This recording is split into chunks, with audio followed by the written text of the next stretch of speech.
I want you to close your eyes and imagine something for me. Go on, do it. Imagine a city in the lap of nature. The concrete forest hasn't taken over yet, and there is lush greenery everywhere. The weather isn't too hot, nor is it too cold. It doesn't rain far too much, nor is it too dry. It's the perfect weather.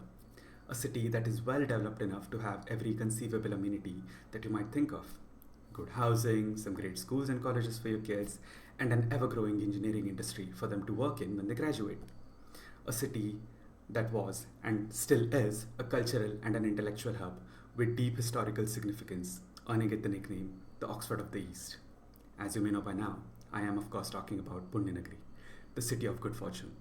A city that you may now know as Pune, as it was seen in the 1970s and the 80s. No wonder it used to be called the pensioner's paradise.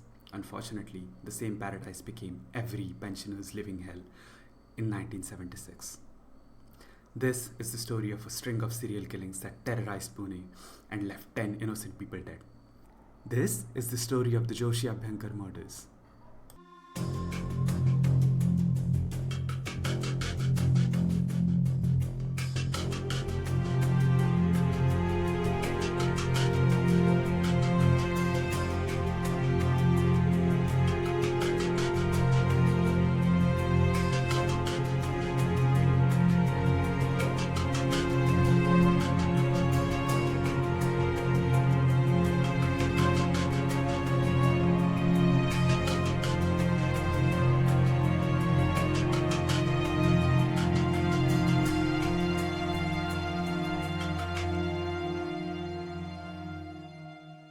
In 1976, a group of students, Rajendra Jakkal, Dilip Sutar, Shantaram Kanoji Jagtap, and Munawar Harun Shah, were studying commercial arts at Abhinav Kalam Mahavidyalaya, or Abhinav Arts High School.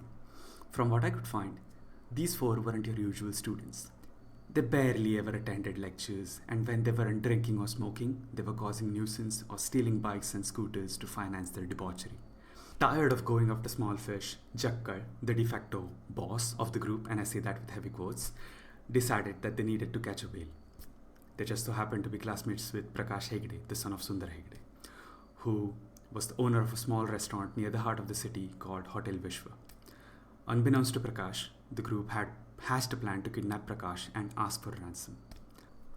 On the 15th of January 1976, the group, with the assistance of another classmate Suhash Chandak, lured Prakash to Jakkal's tin shed in Karvinagar, where they forced him to write a runaway note.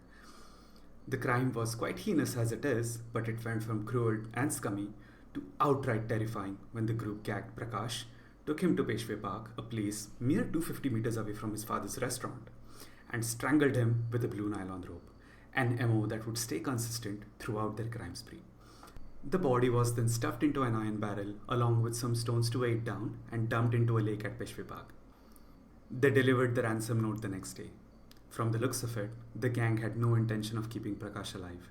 The crime was so poorly planned, as a matter of fact, that they did not mention where the ransom money was to be dropped off, nor did they follow up with Mr. Sundar Hegde.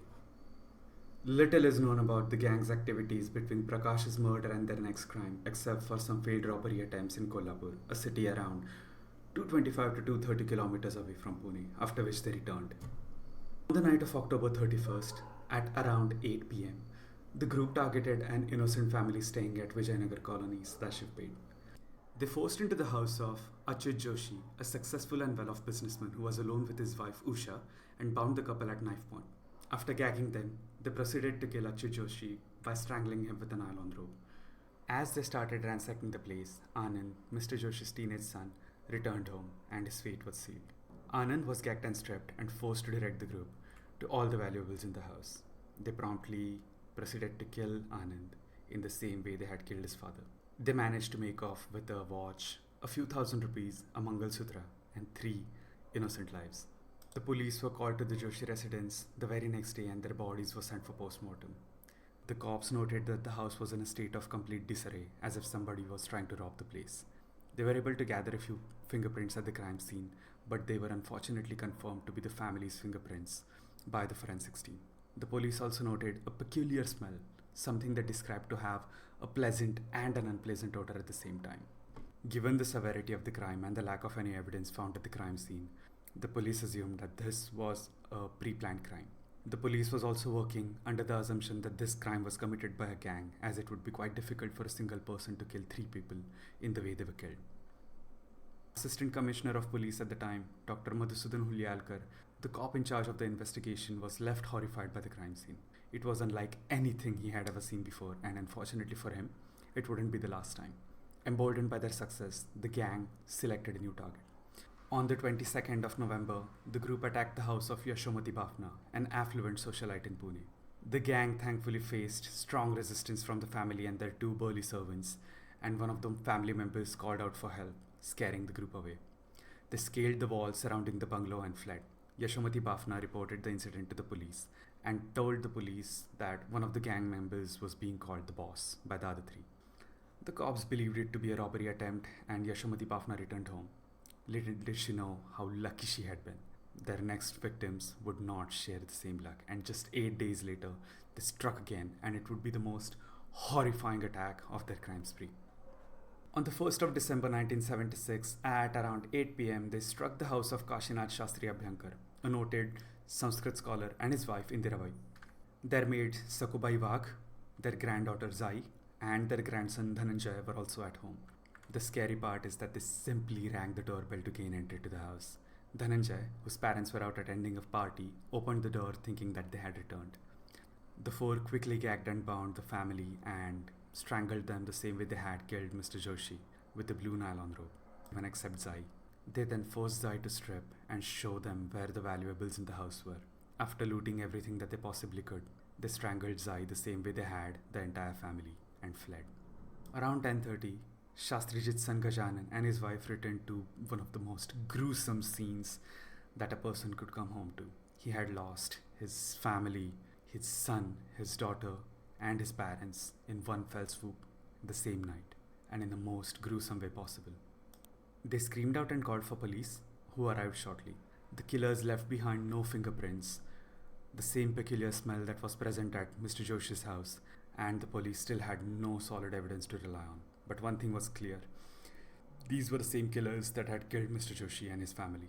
The modus operandi was identical. News of the murder, as well as the fact that these murders could be committed by the same group, the same perpetrators, spread like wildfire. Pune, a city that once stood strong and fearless, was terrified. People stopped opening their doors to strangers after dark, and a city that was once hustling and bustling was vacant after 6 o'clock. The only people you could find on the street after dark were the cops and the CRPF officers that the commissioner was forced to deploy. The only sound that you could hear were the policemen's whistles and their lathis smacking the roads to scare off anyone and everyone with malintentions. After a few uneventful months, the monsters struck again on the 23rd of March 1977. This time, the target was Anil Gokhale, the younger brother of their old classmate Jayant Gokhale. Anil was supposed to meet his brother at Alka Talkies, a famous old cinema hall that still exists today. Unable to find his brother there, Anil started to make his way back home. Jakkal, unfortunately, came across Anil and offered to drop him home, which Anil promptly accepted. Instead of taking him home, Jakkal took Anil to his shed where the other three were waiting. Anil was first gagged, beaten up and robbed, and then strangled with a nylon rope. His body was tied to an old iron ladder and weighed down with stones. Anil was dumped into Mulamutha River near Band Garden, and Jakkal had made a huge mistake. Two, in fact. The last mistakes he and his gang would make. The currents were strong and had undone the rocks that were weighing the body down. The body was spotted by the locals the very next day floating around Yaroda, a few kilometers away from where the body was dumped. That would be their first mistake. The cops were called, and a special team led by Police Inspector Manik Rao Damame under the command of ACP Madhusudan Hulyalkar investigated the matter. They noticed that the knots used to tie Anil to the ladder were eerily similar to the knots used to tie the Joshi and Abhyankar families. During a closer inspection, the police also found an identity card in one of the pockets. Wet as it was, the ID card included the name of the victim, the dead body lying in front of them, as well as the college that he once attended. That would be the gang's second fatal mistake, the one that led to their demise. Police started rounding up everyone Anil was seen hanging around with, and that included these four killers. They were interrogated individually and gave conflicting statements, raising suspicion, but due to lack of strong evidence, the group had to be let go of. The cops kept a close eye on them though, and upon their release, Dilip Sutar was overheard assuring Shantaram Kanoji that the boss would handle the cops. The language was suspiciously similar to what Yashomati Bafna had reported to the police, adding another piece of evidence to the overwhelming, ever growing pile. During an interrogation of one of their friends, Satish Gore, Satish broke down and named Suhas Chandak, the same Suhas Chandak that had helped lure in their very first victim, Prakash. Suhas told the police that he dissociated with the group despite of threats to his life and confessed to his role in luring Prakash. This was the evidence that they needed, and the cops sprung into action. The four were immediately caught and interrogated. This time, they confessed to killing Prakash and directed the police to his skeletonized dead body. They revealed that they would wear rubber gloves to ensure that no fingerprints were left behind, that they would spray the crime scene so that police dogs would not be able to catch scent of the criminals, and that the depraved reason behind stripping the victims was to make sure that the victims do not run out of the house and seek help out of shame. The trial against the four began on 15th of May 1978 at the Sessions Court in Pune, and after 4 months of deliberation, the judge sentenced the four criminals to death by hanging. All of them would appeal their conviction at the Bombay High Court, and their appeal was rejected in under a year. They appealed to the Supreme Court as well, and the Supreme Court upheld their conviction, did not give up, and sought a presidential pardon. The gall on these comebacks. The pardon, of course, was rejected, and in a bid to buy time, they appealed to the court that dying by hanging was a painful death, unlike, of course, the peaceful death that the victims faced at their hands. Instead, that they be executed by electric chair. Court was assured by multiple doctors from across the country that death by hanging was one of the most peaceful ways to go, and the conviction was upheld again, and this time for the last time. The Honorable Judges V.D. Turzapurkar and Ranganath Mishra condemned the criminals in strong words, and I quote, "The concerned offences were committed between January 1976 and March 1977. In other words, the death penalty has been brooding over each one's heads for an excruciatingly long period.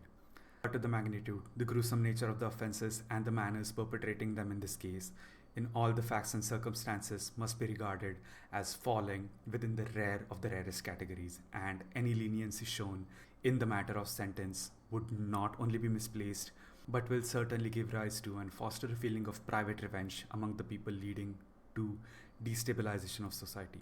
Death sentence awarded should be carried away without any further loss of time." And with that, the four were hanged at the Yarauda police station on the 27th of November 1983. This was Bloodstained with Parth. Stay vigilant, stay safe, and until next time.